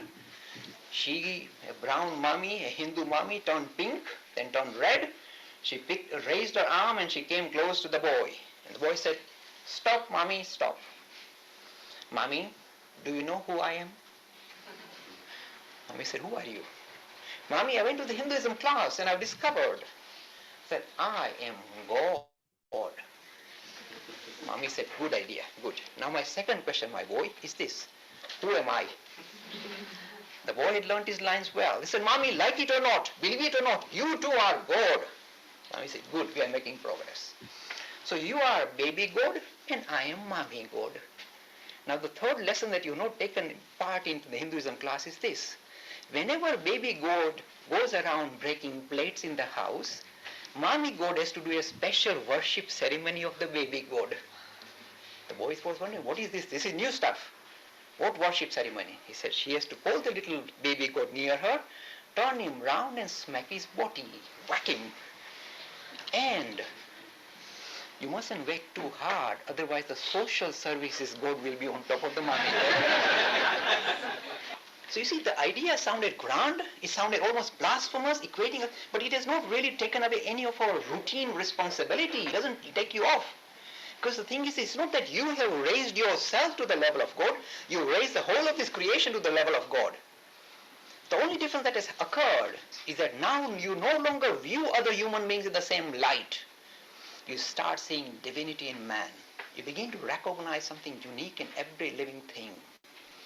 Now these forms, this teaching, which is at the heart of the Hindu religion, this is called divinity of man or spiritual humanism. Not materialistic humanism, spiritual humanism is a powerful thought. It gives the highest dignity to men and women. It gives the highest respect. It says, do you know why you don't hurt somebody? Because the same thing that is expressing itself through these eyes is expressing itself through those eyes. So when you hurt somebody, you are hurting yourself. Do you know why you should help somebody, it says? Not because you are so charitable and nice and religious. The reason is because the same thing that is expressing itself here is struggling there. So when you give him a hand, are you helping anybody? No. You're not doing charity. You're helping yourself. What the big deal? This is the basis of morality in the Hindu tradition. This is why, because we are strongly interrelated, not at the material level as Richard Dawkins would like us to believe, but at a much more deeper spiritual level, because of the unity. It is, of course, an obligation for us to look after each other and not hurt each other. The central teaching, ahimsa, don't hurt or harm needlessly. Don't go and kill things unnecessarily. Don't destroy the forest. This idea comes naturally because of the spiritual basis that we give to the universe. Of course, Richard Dawkins will not agree. He said, no, the reason why we respect is because we need each other, and this is purely a commercial ploy. But we say, no, there's a reason, deeper reason. So, for example, the best you can get in social science, they'll tell you how to learn to live with each other. This is the focus of study of social sciences. We know the technique. We don't need religion for that. But the unique feature of all world religion, not Hinduism, but all world religion, is that they don't tell you how to just to learn to live with each other and kind of do a commerce with each other. It tells you how to live for each other. And no social science can come anywhere near it. This is the feature of every world religion, not Hinduism, every world religion. Learning to live for others is a difficult. How can a social scientist get his mind around it? How can you live for somebody else? You can live for yourself. What is this one about? So it goes against that flow. But this is the unique contribution of religions to the issue of morality, ethics. So here we saw a wonderful presentation by Jai Bhai to a class of, I think he was lecturing, teacher training he was doing there, and explaining the idea of spiritual humanism. Now, this is a special term, so, and he introduced some of these terms which we don't see anywhere else being used, spiritual humanism. And he had a discussion with British Humanist Association as well, and they had a British humanist was a wonderful friend of his. Sitaben, could you explain, elaborate on that, please? So my dad was very close friends with the chairman of the British Humanist Association, Andrew Copson, and he actually reviewed one of our books, the Primary Hinduism book. So he was very close friends with him, and they had this sort of, a bit of banter, a bit of tussle about this idea of humanism, because humanism means you're good to other people because, essentially what social sciences tell us is, you want everyone to treat you nicely, so make sure you treat other people nicely, and it's a sort of commercial sort of transaction. But with this idea of spiritual humanism, it's actually much more dignifying, because what you're saying is that the same spirit that's in you is also bubbling up in everyone around you, and that it's the most natural thing to do. It's not a forced transaction, it's the most natural thing that you can do. So there was this constant banter with the British Humanist Association, and it was a friendly banter because obviously we're extremely sort of pluralistic by nature, but we say you need to sort of make your humanism spiritual, and then we're exactly the same. So the sort of, it's a different sort of starting point, but ending up in the same destination, that we all want to sort of serve humanity to the best of our ability.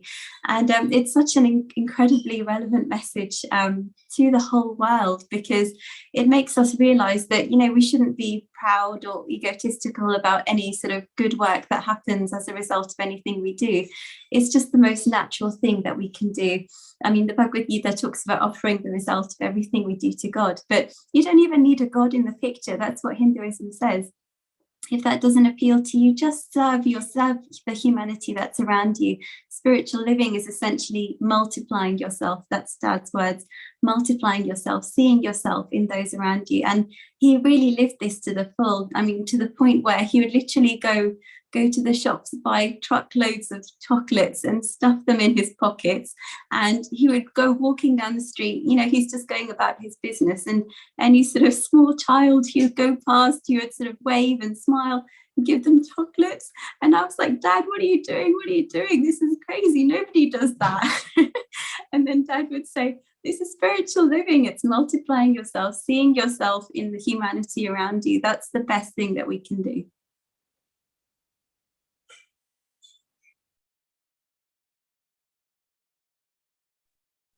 Thanks for sharing that, Sita Ben. Wonderful stuff there.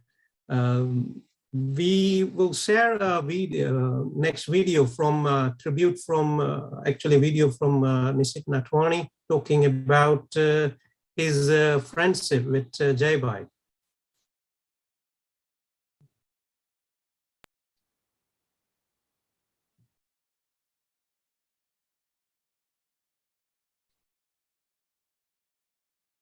Stood with me. The last time I actually saw Jai Bhai was at we're going to Wembley Stadium to see Modi ji, and I saw him. And I remember when I saw him, I went to touch his feet, and he quickly pulled me up and moved away because, you know, although Jai Bhai, let's be honest, was a guru to all of us, he never, ever, ever, ever saw himself as that. He always wanted you to call him Bhai, brother. Never Guruji, you know, and to me, that's him, and I call him Jai Bhai, but let's be honest, he's a Guruji, you know, he was, you know, if I have to sum it up, I would say, you know, he was Adi Shankaracharya come back again, you know, and this is how modest, humble the man was, that everything he said, he always said, none of it's mine, it's all plagiarized from Vivekananda and Ramakrishna. He never, ever took it on himself.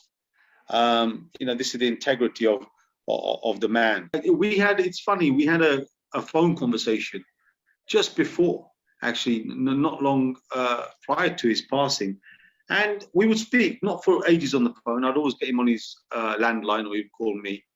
And we would speak, and, you know, those conversations were unlike any private discourses. They were nothing to do with Hinduism. They were about me and him, and they were personal to me and him. And it was about, and he showed me the human side of him. You know, he would see my side of the acting and the struggling, and himself. You know, his drive and his passion, and his obstacles for, you know, pushing the Hinduism. And I would just say to him, you know, the words he would give to me. I said, hey, listen, Jai Bhai, you know, when you get closer to the divine, the obstacles are more. There have to be more. You know, if you've got obstacles, you're so far away, forget about it, because, you know, he has all the health and all the wealth you can offer him. The only thing he craves is the genuine love and passion from his from the ones who say they're following him. So he'll throw everything in the way, and if you can, if at the end of the day you can stand there and say, is that the best you can do? Then I believe, you know, he's the genie in the lamp and you hold the lamp. And I said, listen, look what Vivekananda went through. What ailments did he have? How many ailments did he have before himself? Did he blink? No. And it goes, as a Vivekananda devotee, you know, your thing will be not just to carry this on, but say to Vivekananda, you know what? When this life is done, you carry on sending me. You know, I've got infinity. You carry on sending me until your job is done by me, Vivekananda. And he would just, you know, just laugh, you know, and smile. And yeah, and we had, you know, on a personal level, when it was just me and him, we had this relationship in that way. So when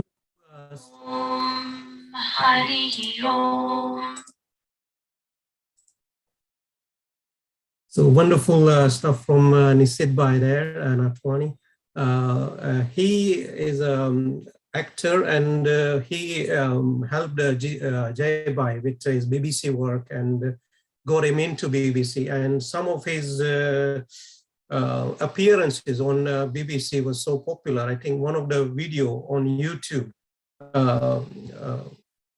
Are Many Gods Better Than One, is one of the most popular video of his on BBC, and there he, you know, blew away everyone basically.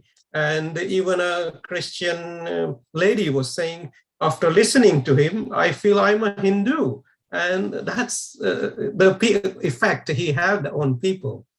Unfortunately, the BBC work somehow, I think BBC, we feel, try to limit him and not get him as successful as he could have been. If they had given him that platform, we feel he could have done so much more. And it wasn't just about Hinduism or himself. It was about getting those ideas of pluralism and spiritual humanism, which is so much needed in this world.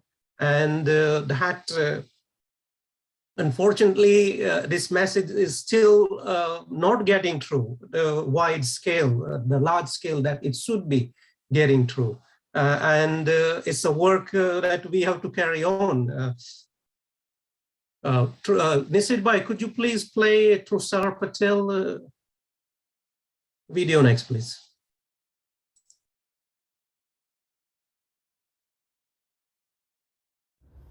Thank you, Jay Uncle, for your great inspiration, for creating the GCSE Hinduism and A-level syllabuses, and for reintroducing this idea of there being spirit in humanity, taking the messages of Swami Vivekananda Ji of Yoga, Vedanta, Advaita Vedanta and meditation, and enveloping it into a practical manner through the GCSE and the A-level Hinduism curriculum.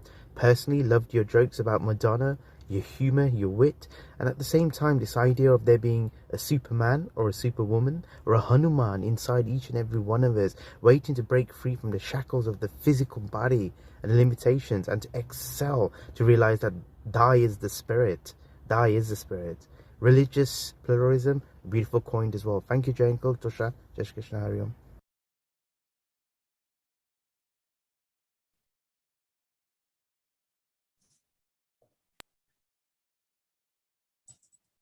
Wonderful stuff. So we'll play some more tributes. So we'll play another video.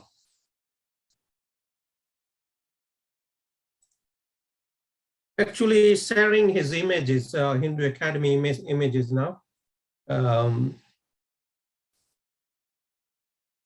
Shri Gurubhyo Namaha Harihi Om.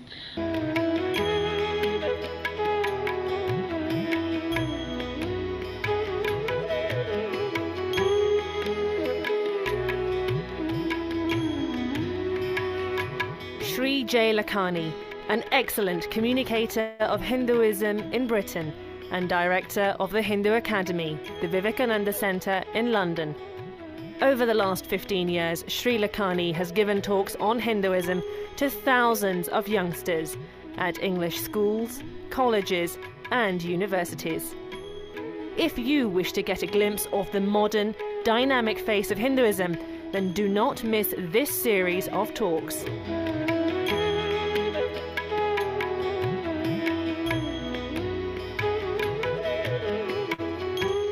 Can I ask you a personal question? How did you get attracted to him? Yeah. You can ask me a personal question. I'm very keen to talk about stuff like that. You see, from very young age, I was always looking for like a source of spirituality. Somehow it attracted me from a very young age. From the age of 5, 7, I was studying all the heavy literature, Tagore, everything I studied. At the age of 10, 11, I read up everything.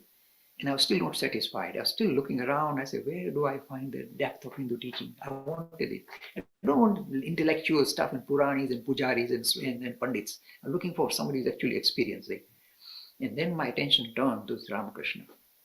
I tell you a funny story. I was studying, I just started at Imperial College, doing my physics, first year. And then I said, okay, my mother, my younger brother, 3 of us went on pilgrimage to India. First thing when I went to Mumbai, I went to a Gujarati bookshop, and just by, somehow just felt, I bought the complete work of Swami Vivekananda in Gujarati, not in English, Gujarati. That's my journey.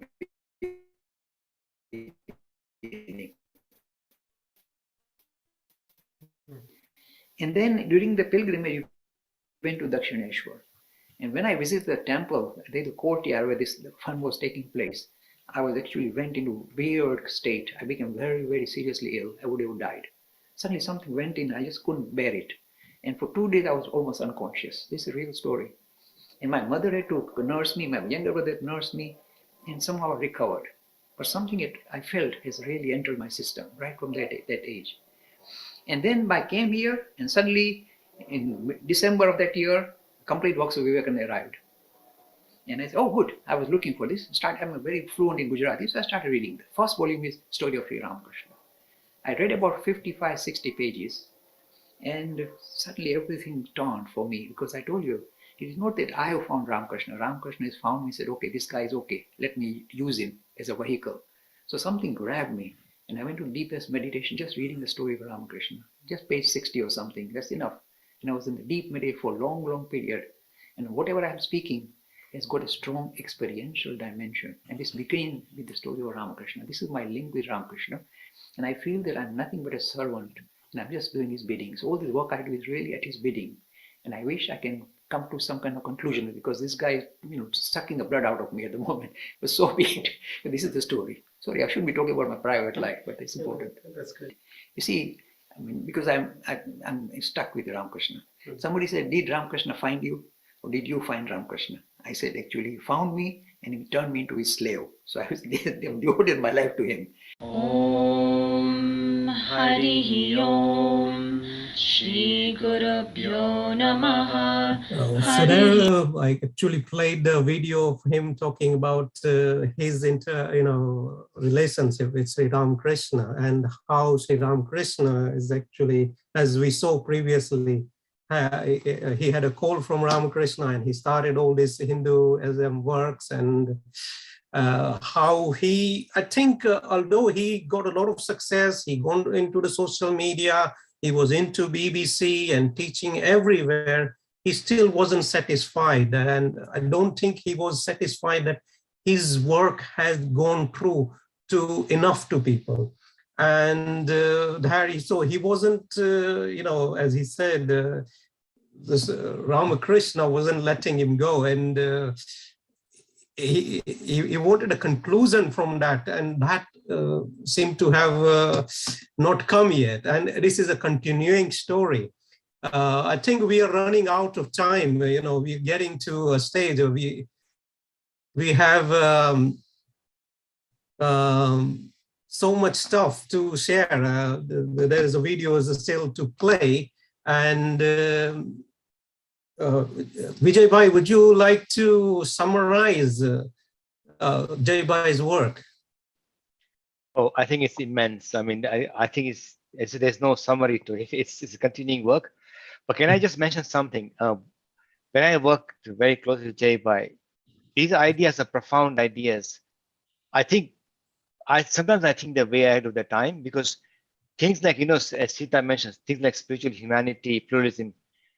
As Sita mentioned earlier, pluralism is not just a word, because there's so much strife in the name of religion, intra-faith and interfaith. You look at the world now, look at the history of the last 2,000 years, and you can see that there's been so much suffering in this idea of religion. Mine is better than yours. Even within one faith itself, this has been happening for a long time. And quite often I feel that I wish Jai Bhai's message was actually taken up 1,000 years before now. Then it would be a much more advanced society, much more society. So I think the thing is, sometimes I feel that the world needs to be ready for his message, but it's a very, very profound message. I mean, spiritual democracy may sound like two simple words, but the message behind is immensely powerful, or pluralism. And in essence, that is Jai Bhai's work. Because wherever he went, to every college he went, when Sita mentioned, or I think in the video we mentioned that he sees God in every eye. And that's one thing Jai Bhai said, that the culmination of all the spark in the eye of every human being, that is my living God. That's what Jai Bhai used to tell me. So you can imagine when he used to go to give talks, he's not talking to just children or people. He was seeing them as divine beings, how to bind them together in one essential spiritual society, and despite being diverse, yet being one. And that is how he saw nearly everything. He was not giving just a message, because I want everybody. He was talking to divine beings. That's whole. Basically, you have to have a different mindset to even think like that. This is where Jai Bhai comes in. So in a way, is something that everybody's trying to do in this world, is how to make the world more peaceful, more better, more spiritual. And he's worked tirelessly, for that. And that is my biggest learning from Jai Bhai, is to change your eyes basically on how you see the world. And that is perhaps the best thing that I have learned from him. I still try and strive for that. It's not easy, because when I train myself, I go on the train and I say, okay, for the next 5 minutes, every person I see on the train, I'll see them as a divine being, not as a person. Within 5 minutes, I forget that. I see them as, human beings like as we do all the time. And for Jai Bhai, this is something he used to do all the time. So you can imagine the level that he was living at. And I really miss him so much, because these are things that you can only experience from being next to him. I mean, now, of course, I read words, whatever. But when you talk to him, you experience it, then you say, oh, actually, now I see how to live, in a true sense. And that's something I think I'll sorely miss. But that's in his message, is how to show the world. Actually, the famous saying, Vasudeva Kutumbam, how are we all one despite being different? Unity in diversity. And that's the beauty about his his message. But other interesting facts, by the way, many people, I'm not sure they're aware of this, but Dilip was a very, very avid reader. I'm lucky because all the Tagore books, he actually gave them to me to read. So he's got huge genre of material. And he was actually an expert in Gujarati. I mean, people don't see him talking much Gujarati on the videos because you have an English audience. He was an expert in reading Gujarati, all poems, poetry, Mirabai songs. He doesn't talk about it because he doesn't feel a need to. But his knowledge, he never showed it, but he had immense. All this, we talk about Devi Mahatma. You think he's just saying those words on videos. He's actually read those things. I know for sure because I've seen him give me so many of his books. So he's actually read all these wide genre of material. It's not that he's just quoting these things, yes. But these are things he never kind of boast about or say about. But when you talk to him and you ask him, he's done all these things. So yeah, it's an immense pleasure.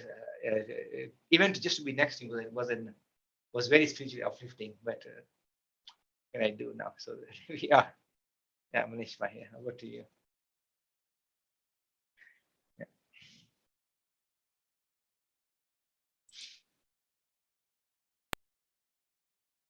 Om Shri Guru Bhyo Namah. Namaste to all. My name is Ankit and I'm from Bangalore. My deepest pranams and respect to Sri Jai Lakhani ji, whom I consider as my first spiritual teacher.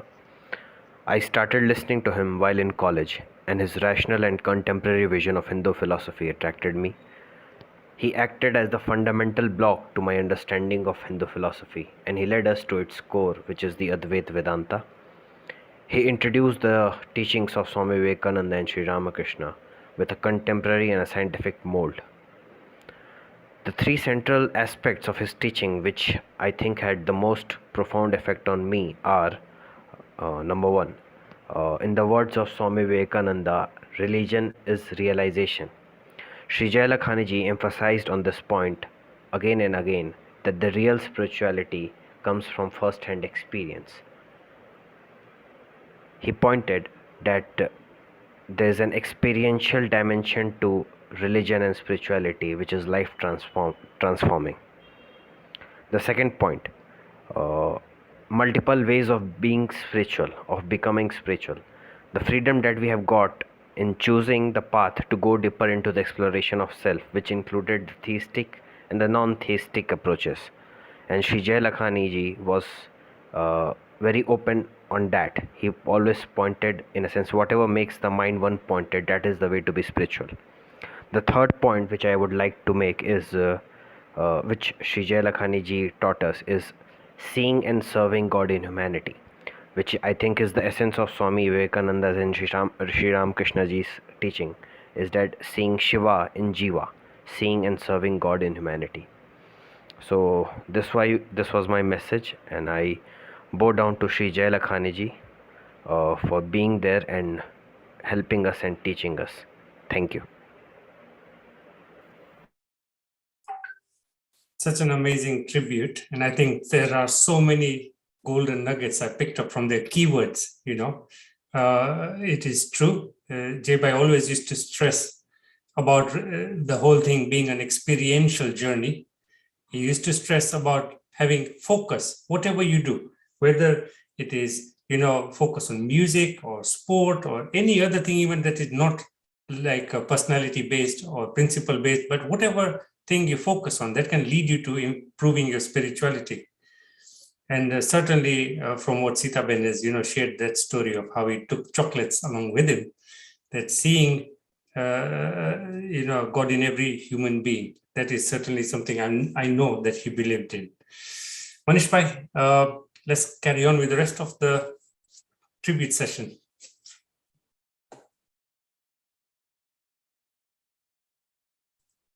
Nisiba, could you please play Suresh Bhai Rajpura's tribute, please? Sure. Let me just pull it up and I will share the screen. I have it ready. Bear with me.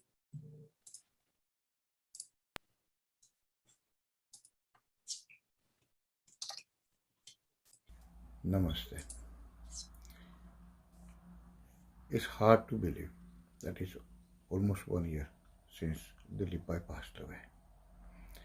I had known Dilip Bhai for some 20-25 years. I attended many of his talks in Birmingham area.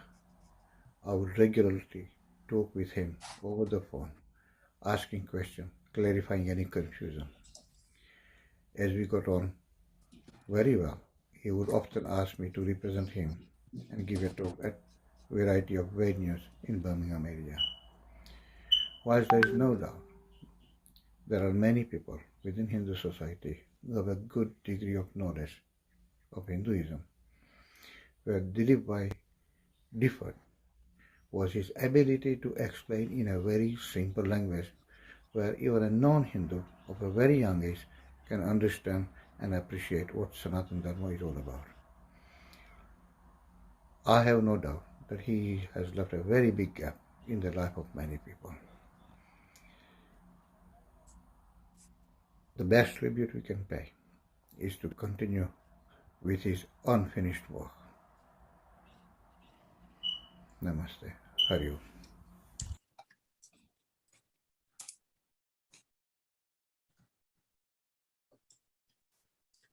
Whilst Nisit Bhai looks for another, Nisit Bhai, Kaiwal tribute next, but just wanted to say that Jai Bhai was very keen to get the spiritual message, the spirituality to children. And he wanted, his idea was to teach Hinduism or Sanatana Dharma in structured manner in all the schools. So children have a basic understanding of spirituality before they start their life. And so they can relate to it. And he wanted it in the, especially in India, where all these teachings coming from, and it's not being taught in Hindu, Indian schools. And he once, did an open letter to Narendra Modi ji as well, requesting him to put the Hinduism education back in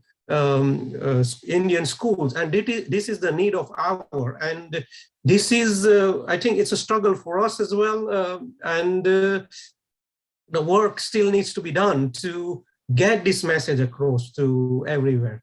Nisit Bhai, could you please play the video? I saw Dilip Bhai in person for a period of 1 year as a volunteer. We used to meet in Sita's office every Monday for 1 hour, where Sita would be doing her business, I would be doing Hindu Academy stuff, and Dilip Bhai would be pacing up and down the office, running errands. I rarely saw him sit down for whatever reason. I saw him as hardworking, always in high spirits, and very liberal in praising others in front of everyone. I saw in him a true householder devotee. He fulfilled all his family responsibilities. As husband, father, grandfather, I saw his affection and effort firsthand towards all. And of course, he was a lover of Nara, God as man, so he gave with both hands to the wider society as well. His time, energy, and money. It's inspiring to have lived with someone for whom religion was real and not merely a belief or an argument. It's a great source of encouragement that if he, a very ordinary person as he called himself, and having seen him up close, I think we can all testify. If he can be bestowed with grace, then we may not be too far off. Finally, he told me not to follow his path. It will not suit me, and instead follow the path which makes me feel empowered from within.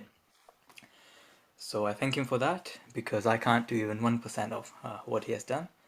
Om Shanti Shanti Shanti.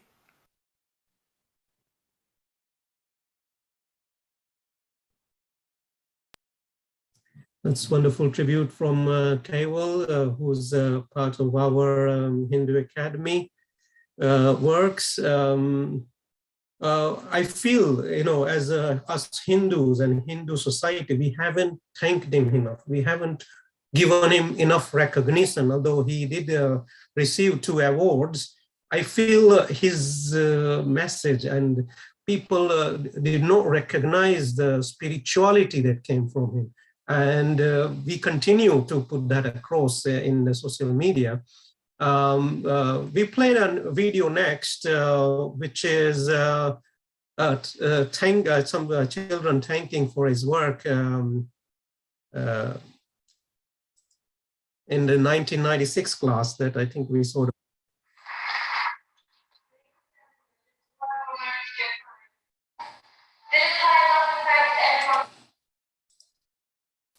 Sorry, I need to share the video.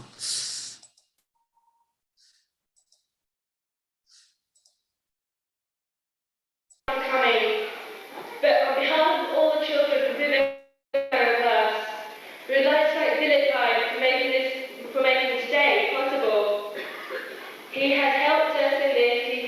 He's been playing with us for the last 3 months. He's been coming to Birmingham, he's been going to Leicester, directing these plays, and I'm sure you all remember the play about truth. He acted the part of Butcher to show us. You remember the spitting? He did it.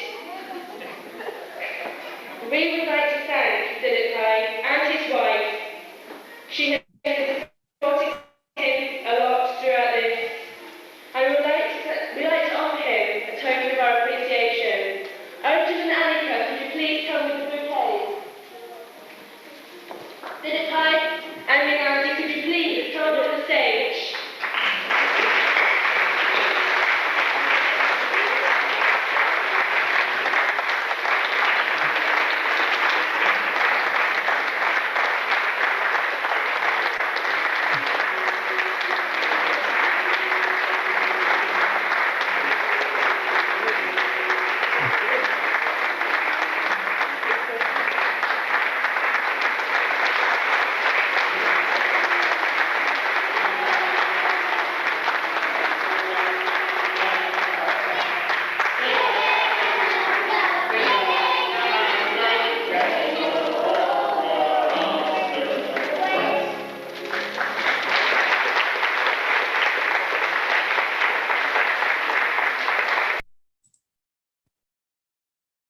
That's wonderful to see Dilip Bhai thank for his works. He thanked everyone else, but there would hardly be any thanks to himself or the family that did all this work.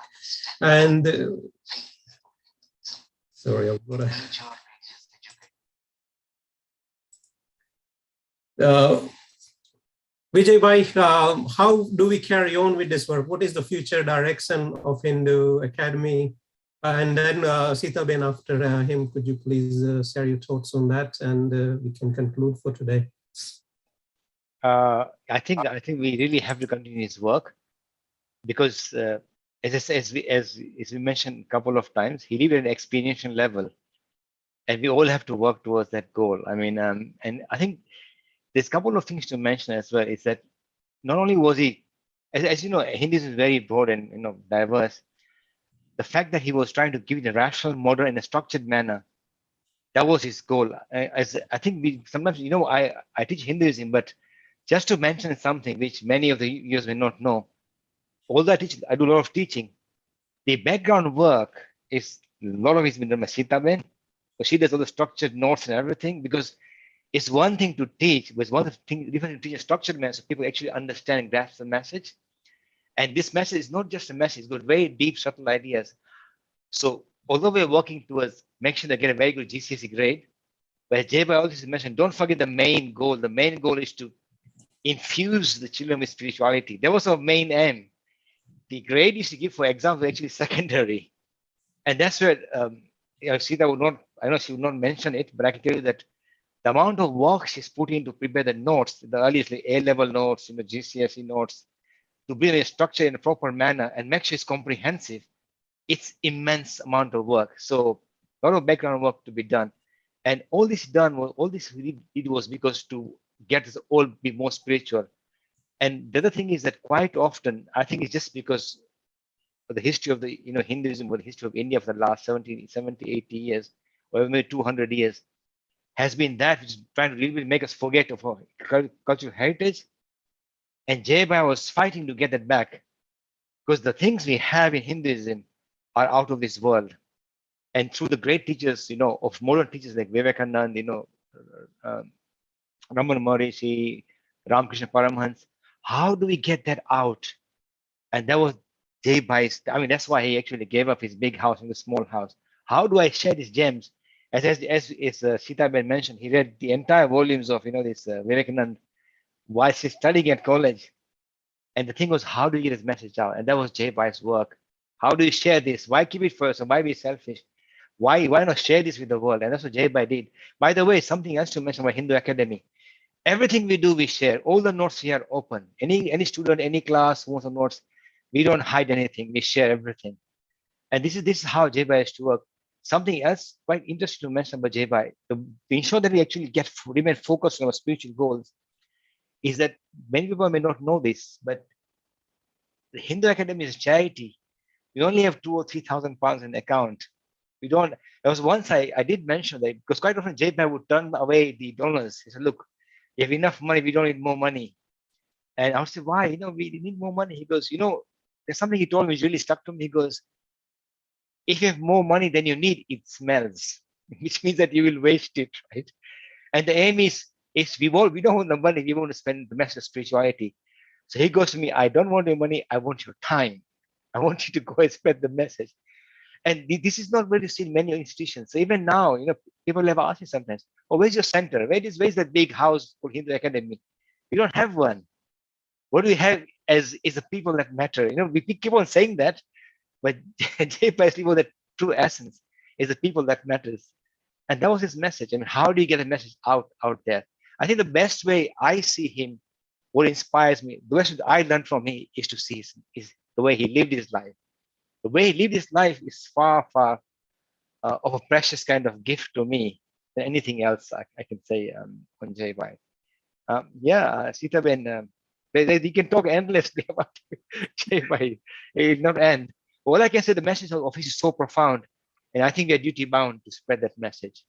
That there is no doubt in my mind. Sita Ben. Thank you, Vijay Bhai. Such a lovely tribute, and we shouldn't forget the amount of hard work that Vijay Bhai does as well. The amount of hard work that Nishit Bhai, Manish Bhai, Ashok Bhai, everybody does to keep this thing running, to keep it going. Dad sort of set up the cogwheels, and it's our job to sort of carry it on to the best of our ability. And everything that we're doing is done with the spirit of just sharing, as Vijay Bhai said, sharing everything. We're not sort of putting any kind of copyright on anything. It's not even ours to start with. It comes from the great masters of Sri Ramakrishna and Swami Vivekananda. We're just, as Dad said, we are the empty tin cans rattling along, trying to sort of, present this message to the world in our small, limited way, do the best that we can. And we just carry on to the best of our ability and hope that more and more people hear this beautiful message of spirituality. I think this is it. We run out of time, I think, and we should finish here. I'm sure we will talk about Jai Bhai more. We would like viewers, those people who have not given tributes, please submit your tributes to us through this channel, as we have advertised on our videos, and please send us messages if you have your story to share about Dilip Bhai. It's a continuing story. We have only presented a fraction of what we've seen, and in future we'll need to do more of these to get his message across and share with people what he was all about. And we are duty bound to carry on with his work, and we need the support from all of the Hindu community and all the people that are viewing us. And we thank all the viewers for all your support, all your encouragement, all your comments, it means so much for us. It gives us that more push to do the work and carry on with the work that Jai Bhai has started, and we will surely continue his work.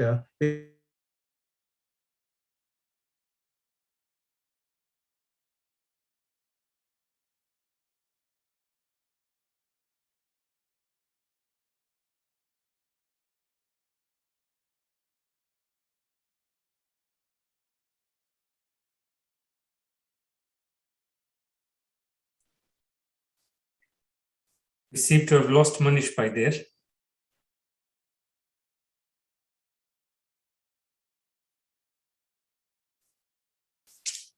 Let me just bring the team back on. So do you have any final words whilst we wait for Manish Bhai to jump back on? Otherwise, we can wrap this up. Wonderful. Folks, thank you so very much. And we really appreciate you all, especially the regular viewers who've turned up every week when we do our live Q&A sessions. Please do keep continuing to come up to our sessions. That's the way we connect with you. And that's where we really enjoy doing the live Q&A sessions. Thank you so much once again for joining us today on this special tribute session for Jai Bhai. And we wish you all a wonderful weekend. Stay safe. God bless.